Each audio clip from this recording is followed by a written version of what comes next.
Thanks for checking out Scotty's Hobbies. Today, I'm going to teach you how to do a BJ. Not that kind of BJ, a brake job. A brake job on a 2009 to 2019 Toyota Corolla.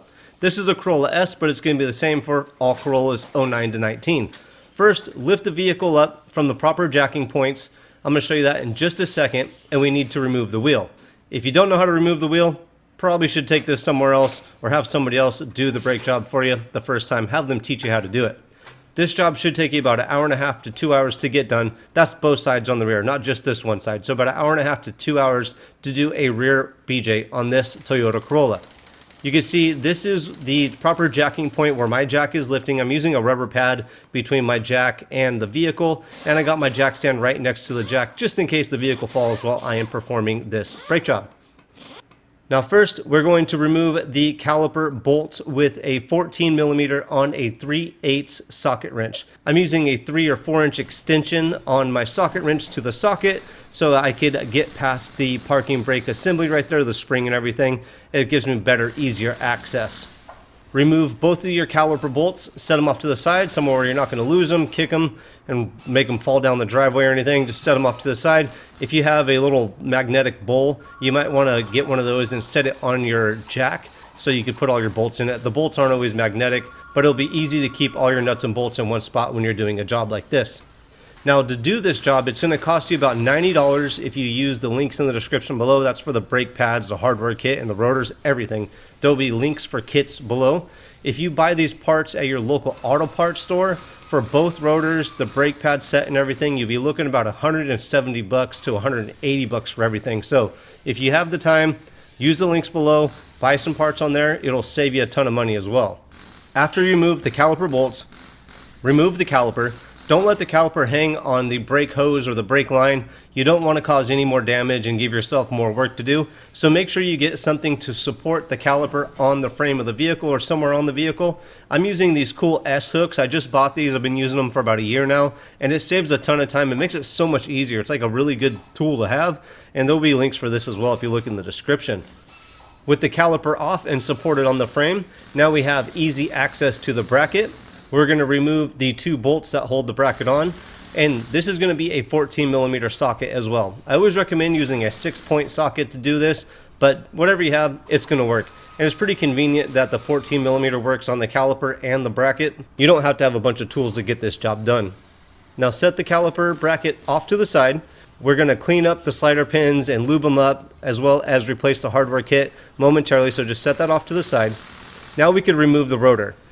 If your rotor does not come off easily, you might whack it with a hammer, and if you're not comfortable whacking it with a hammer, you could find some 8 millimeter by 125 bolts, and those will thread into the rotor itself. When you thread them into the rotor, it'll press on the hub and press the rotor off of the hub. So 8 by 125 bolts, 2 of them on the rotor will get the rotor off of the hub. Now take the rotor off, set that off to the side. With the rotor off, we're going to clean up the hub. I'm going to use a wire brush to clean up the hub real good. You don't want any burrs or highs or low spots. You want that rotor to set nice and flush on this hub when you install the new one. So if you have a wire brush like I'm using or an abrasive pad, either one of those will work good to clean off this hub before you install the new rotor. Grab your new rotor, install it onto the hub. I like to use 2 lug nuts to hold the rotor in place while I am reassembling everything. It just holds it in place. So when I put the caliper on or the bracket on, put the pads in or anything like that, it won't move around. With the rotor up on the hub and held in place with the 2 lug nuts, grab the caliper bracket. We're going to remove the brake pads, set those off to the side. Make sure you take note of where the brake pads were placed on the caliper bracket. The inside pads had the wear indicator, the outside pads did not. And I like to take lots of pictures as I go. So if I get to a spot to where I'm like, where did this go? Like, what was I doing? I could go back and look at the pictures and say, oh, that's where it went. So take lots of pictures while you are doing your BJ as well. With the pads off, we're going to take the slider pins out of the caliper bracket, wipe these off, make sure they're nice and clean. If you need to clean them up with a wire brush or something like that, do so. And also at this point, make sure the rubber accordion boots on the slider pins and the rubbers on the actual slider pins themselves, all that look good. They don't look worn out. There's no moisture on the boots or anything like that to make it appear that they're ripped. If you do see anything out of the ordinary, you might as well get a hardware kit that includes these accordion boots and everything while you're here. Don't go too far and have to go take everything back apart because something was leaking. So just double check everything, make sure it looks all good before you lube up the sliders and jam them into the caliper bracket. Now that we've verified everything looks good, we're going to go ahead and lube up the caliper sliders. These sliders, I'm going to use some high temp ceramic grease. I've been using it for a while now. The old grease I was using was some synthetic green high temp brake grease supposedly, but I did notice over time that it does get stuck or gunked up inside there, so I switched over to the ceramic stuff and it seems to be working really good for me so far. With the slider pins lubed up back in the caliper bracket, they move in and out nice and easily. We're going to remove the hardware kit. Take the old hardware kit off, clean the bracket with a wire brush, and install the new hardware kit. When you install the new hardware kit, make sure you're using the same hardware that you took off to reinstall. So this kit that I bought with these brake pads, it included different hardware kits, probably for a different type of vehicle that this brake pad set would be good for. So just make sure you're using the right hardware kit. Don't get frustrated, like, what the heck, these aren't the right ones. There might be multiple hardware kits included in one box. And always make sure you get a new hardware kit when you are buying your brake pads. You never want to use the old hardware kit when you reinstall anything. That'll cause squeaking and just make the brakes not work or last as long as they should. She got about 75,000 miles out of the factory brake pad set, so hopefully we'll get about the same out of this new set with everything lubed up, new hardware kit, and all that good stuff. With the sliders lubed up, the new hardware kit on the bracket, go ahead and install the bracket over the new rotor onto the knuckle. We're going to snug up the 2 bolts holding the caliper bracket onto the knuckle using your fingers or a 3/8 socket wrench, but don't tighten them down with this socket wrench. We're going to switch over to a 3/8 torque wrench, and we're going to torque these bolts down to 76 foot-pounds. That's not that much, but on the rear brake pads or a rear brake set, that's usually a going rate on a Toyota Corolla like this or even a Camry. 70-ish foot-pounds is not bad, and this is what the motor book recommends. So we're going with that, 76 foot-pounds for the bracket to the knuckle. Tighten these both up, and let's move on to the next step. With the bracket properly torqued down, we're going to install the new brake pads. Make sure you install the new brake pads in the fashion or in the position that you took them off. So like we said before, the wear indicator goes on the inboard pad. The outboard pad did not have a wear indicator. Just make sure everything looks the same as it did when you disassembled it, when you reassemble it. So brake pads loaded into the caliper bracket. I personally do not lube up the ears on my brake pads when I do a brake job. I used to do that, but I had some older mechanics let me know, in their opinion, that when you lube up the ears, that will catch road grime or brake dust on these ears and cause the brake pad to not firmly apply to the brake rotor evenly. Before we press the caliper piston back into the caliper, we need to go up to the front of the car and make sure the brake fluid reservoir cap is off. You want the fluid to be able to escape somewhere. So if it needs to escape out of the brake fluid reservoir, that's the easiest place to do it. You don't blow any seals or gaskets or anything like that. Just remove the cap and set it on the brake fluid reservoir. You'll be fine. With the brake fluid reservoir open, we're going to grab our caliper compression tool and compress the piston all the way back into the caliper.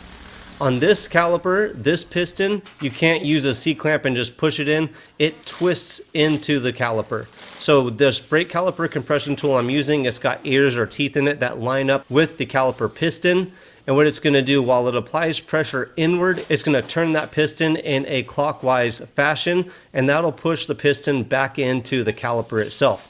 I noticed that the boot of the caliper piston was overlapping the piston a little bit, which I didn't really like, and I don't usually do this step, but I applied a little bit of brake grease to the inboard brake pad and also to the caliper piston itself and the boot. So when I do hit the brakes, or when she does hit the brakes, that it won't get pinched, and hopefully the boot will slide out from between the piston and the brake pad and not break and cause brake fluid to get everywhere. So I did apply a little bit of grease to the back side of the pad and the piston and the little boot on it before I installed anything.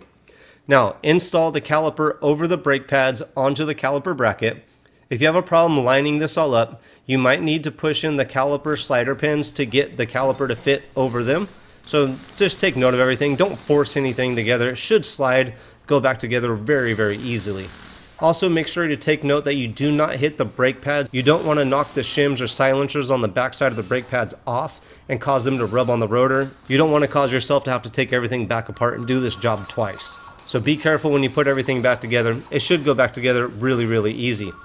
With the caliper over the brake pads on the bracket, go ahead and install the caliper bolts through the caliper into the slider pins. I'm going to use a crescent wrench to hold the slider pins in place while I install the caliper bolts. When I snug these up, or after I snug these bolts up, I'm going to use my 3/8 torque wrench again to tighten them up to the proper torque specification of 42 foot-pounds. So 42 foot-pounds is going to be the torque spec on the caliper slider pin bolts. 42 foot-pounds again. 14 millimeter 3/8 torque wrench, 42 foot-pounds. You get that? After everything is tightened up right here, don't put the wheel on just yet. Couple more steps. We need to make sure that the brake pedal is going to get pressure. So after everything's put back together, pump the brake pedal maybe 3 to 7 times. Make sure you get a nice, stiff, firm brake pedal before you do anything else. After you get that firm brake pedal, go up to the brake fluid reservoir under the hood. Make sure the fluid level is at the maximum line. And if it is, go ahead and put the cap on or top it off and put the cap on, whichever you need to do. Now that you have the brake fluid reservoir topped off, cap back on it, now we can go to the back of the vehicle. Just look at everything and admire what you did. You did it. You completed this brake job. It looks great. You did an awesome job. Pat yourself on the back. Good job, guys. If this video did help you out, make sure you comment below with the year, make, model of the vehicle that it did help you on. If you know anybody with a Toyota Corolla, make sure you tag them, let them know about this video because this might help them too. Thanks for checking out Scotty's Hobbies. Thanks for tagging along throughout the whole video, and I will see you guys on the next hopefully helpful video.